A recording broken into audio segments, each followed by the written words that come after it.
जय हिंद दोस्तों। आज हम लोग 10 क्लास के हिंदी सब्जेक्ट का कुछ वीवीआई प्रश्न पढ़ेंगे। दोस्तों वैसा प्रश्न जो 2022 के परीक्षा में 100% आने का चांस है। जैसा कि आप यहाँ पर देख रहे होंगे बीएससीबी बोर्ड के लिए है और ये 2022 के परीक्षा में आने वाले संभावित प्रश्न है और ये विषय है हिंदी और ये क्लास 10 के लिए है। तो दोस्तों चलिए आइए शुरू करते हैं। दोस्तों आपको पता है क्या कि सेन साहब के पास कैसी रंग की कार थी?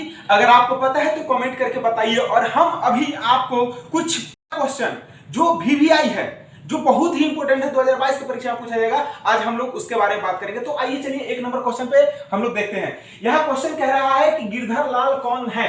गिरधर लाल कौन है दोस्तों? तो आपको पता होगा गिरधर लाल मदन का पिता है। गिरधर लाल कौन है? मदन का पिता है। दूसरा क्वेश्चन है खोखा का क्या नाम है?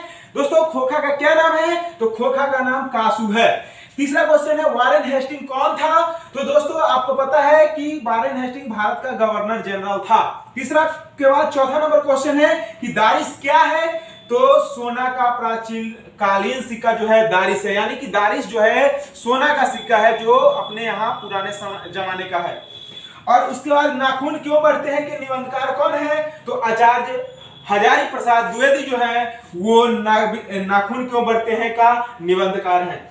अगला क्वेश्चन है आचार्य हजारी प्रसाद द्विवेदी ने साहित्य की किस विद्या में लेखन नहीं किया है? दोस्तों क्वेश्चन को समझिएगा, लेखन नहीं किया है तो आपको पता होना चाहिए कि आचार्य हजारी प्रसाद द्विवेदी कहानी जो है इसमें लेखन नहीं किए हैं। उसके बाद है नागरी लिपि शीर्षक निबंध के निबंधकार कौन है? तो गुणाकर मूले नागरी लिपि शीर्षक के निबंधकार हैं। अगला क्वेश्चन दोस्तों नागरी लिपि शीर्षक पाठ किस पुस्तक से लिया गया है?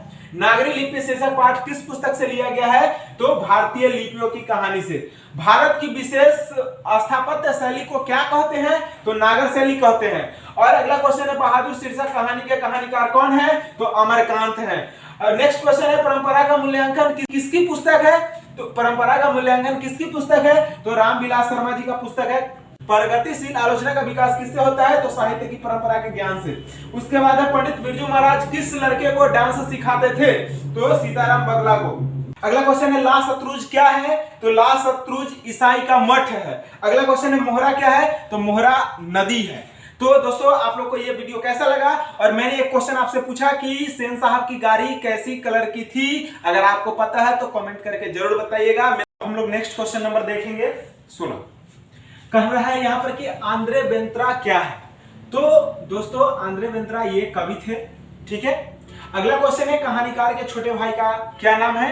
दोस्तों ये एक चैप्टर सेकेंड किताब है जिसका एक चैप्टर है जिसमें संतु का चर्चा है, उसी संतु के बारे में पूछ रहा है। तो कहानीकार के छोटे भाई का नाम जो है संतु है। और अगला क्वेश्चन है बिस्मिल्लाह खां का जन्म कहाँ हुआ था? तो डुमराव में बिहार में हुआ था।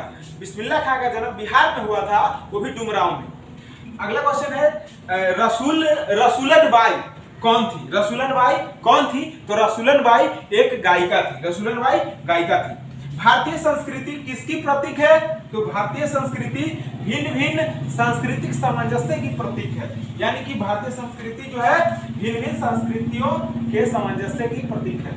और गांधी जी के अनुसार शिक्षा किसमें सहायक होती है? गांधी जी के अनुसार शिक्षा किसमें सहायक होती है? तो शरीर वृद्धि और आत्मा के विकास में शिक्षा सहायक होती है, ठीक ना। अगला क्वेश्चन है गुरु नानक की मृत्यु कब हुई थी? तो गुरु नानक की मृत्यु 1539 में हुई थी। गुरु नानक की मृत्यु कब हुई थी? 1539 में हुई थी। कौन सी कृति रसखान की नहीं है? तो प्रेम फुलवारी रसखान की नहीं है। अगर आपको 4 ऑप्शन दिया जाए और पूछा जाए कि कौन सी कृति रसखान की नहीं है, उसमें एक ऑप्शन होगा प्रेम फुलवारी, जो कि नहीं होगा, ठीक है।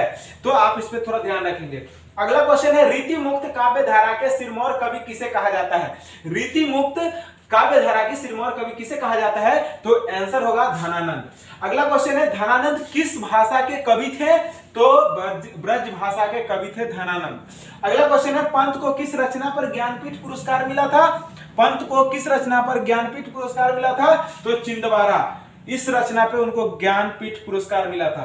अगला क्वेश्चन है भारत माता शीर्षक प्रगीत पंत के किस काव्य संकलन से लिया गया है? तो ग्राम्या से लिया गया है, ठीक है। अगला क्वेश्चन है दिनकर ने कविता में जनतंत्र का जन्म शीर्षक कविता में दुधमुही शब्द का प्रयोग किसके लिए किया है? तो आपको मालूम होना चाहिए कि जनता के लिए किया गया है, यानी कि दिनकर जी जनता के लिए दुधमुही शब्द का प्रयोग किए हैं। अगला क्वेश्चन है, राजतंत्र का जन्म शीर्षक कविता में कवि ने किसे देवता कहा है? तो किसान और मजदूर को देवता कहा है। अगला क्वेश्चन है, अज्ञे के नाम हिंदी साहित्य के इतिहास में कौन सा वाद में जुड़ा है? तो वो जो है प्रयोगवाद में जुड़ा है। तो दोस्तों, अगर आप मेरे चैनल पर नए हैं तो मेरे चैनल को कर लीजिए सब्सक्राइब, एंड आपके जो भी 10 क्लास के फ्रेंड है और वो चाहते हैं कि इसी तरह का मस्त हिंदी का वीवीआई क्वेश्चन पढ़े, तो आप उनको कर दीजिए शेयर, और उसके बाद आप मेरे चैनल को कर लीजिए सब्सक्राइब। और जो भी आपके फ्रेंड है जो 10 क्लास में है और हिंदी का वीवीआई क्वेश्चन पढ़ना चाहते हैं, वैसा क्वेश्चन जो इस बार के एग्जाम में एकदम निश्चित रूप से आएगा, तो आप प्लीज उनको शेयर कर दीजिए। और अगर वीडियो अच्छा लगा तो प्लीज लाइक जरूर कर दीजिए। और आपसे मैंने एक क्वेश्चन पूछा था कि खोका किसका बेटा था, आप इसका जवाब कमेंट बॉक्स में जरूर देंगे। तो चलते हैं फिर हम नेक्स्ट क्वेश्चन में, आपसे फिर अगले दिन मिलते हैं। तो टेक केयर, बाय बाय।